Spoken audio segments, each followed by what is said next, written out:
name is Harini Iyengar. In the last 6 days, since I've been allowed to tell people that I've been shortlisted, I've managed to get together a wonderful team of 8 helpers, and I need to thank them tonight. They've actually banned me from making any political jokes as part of my speech. But you know, I don't really mind, and I hate political jokes, especially because so many of them have been elected to high office. And you know, that's the reason why I'm standing here tonight, and I'm running for London Mayor and GLA Assembly Member. I put my name forward for this on New Year's Day, and since then, for the first time in my life as a feminist, I've started to understand what our foremothers in the 70s really meant when they said that the personal is the political. I've spent the last 17 years working in a profession which is still very macho and conservative. So I've spent 17 years in the closet about the most important things in my life.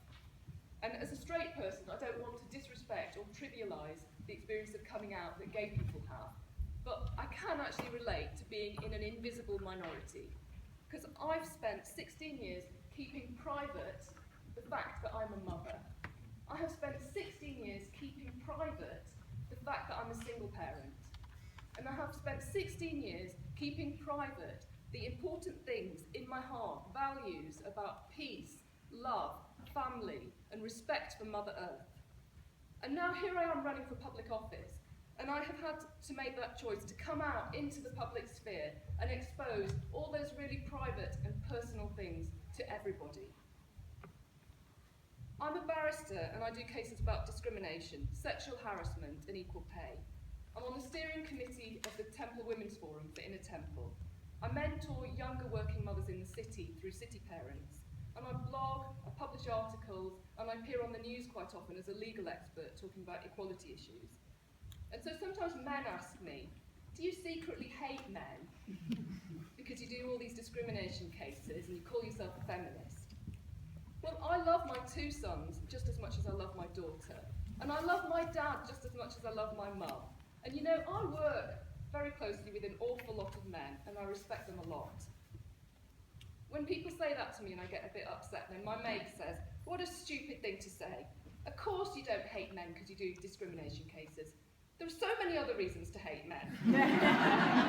Of course, you know I'm joking when I say that, and some of my best friends are men. But really being serious now, we know that equal treatment of women is going to benefit men too.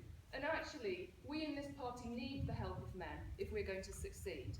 And so I want our feminism to be truly intersectional and truly inclusive, so that we can represent in public life both sexes, all genders, races, disabilities, religions and beliefs, ages, social and educational backgrounds, whether we're homeless, whether we own our own property, whether we're renting, or whether we're still stuck at home with our parents.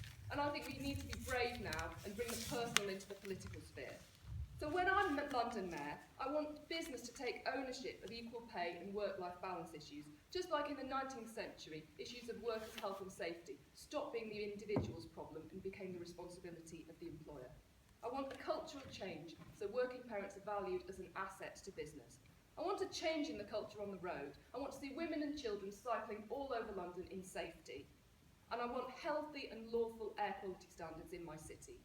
I want to develop business hubs in the outer parts of London, Croydon, Stratford, Hounslow, and I want people to be able to get a job near to their house and near to their kids' school. And I don't want people travelling all over town, wasting their life stuck in traffic. I want to harness technology to allow remote working and flexible working. And I want the police that protect us in this dangerous city at a time of terrorist threat to look like the people they're representing and protecting. And I include in that the firearms unit and senior command. And I want to tackle the housing crisis, and I'm going to start by introducing protection for renters, and often the people renting have other vulnerabilities of just the kind that I listed a bit earlier.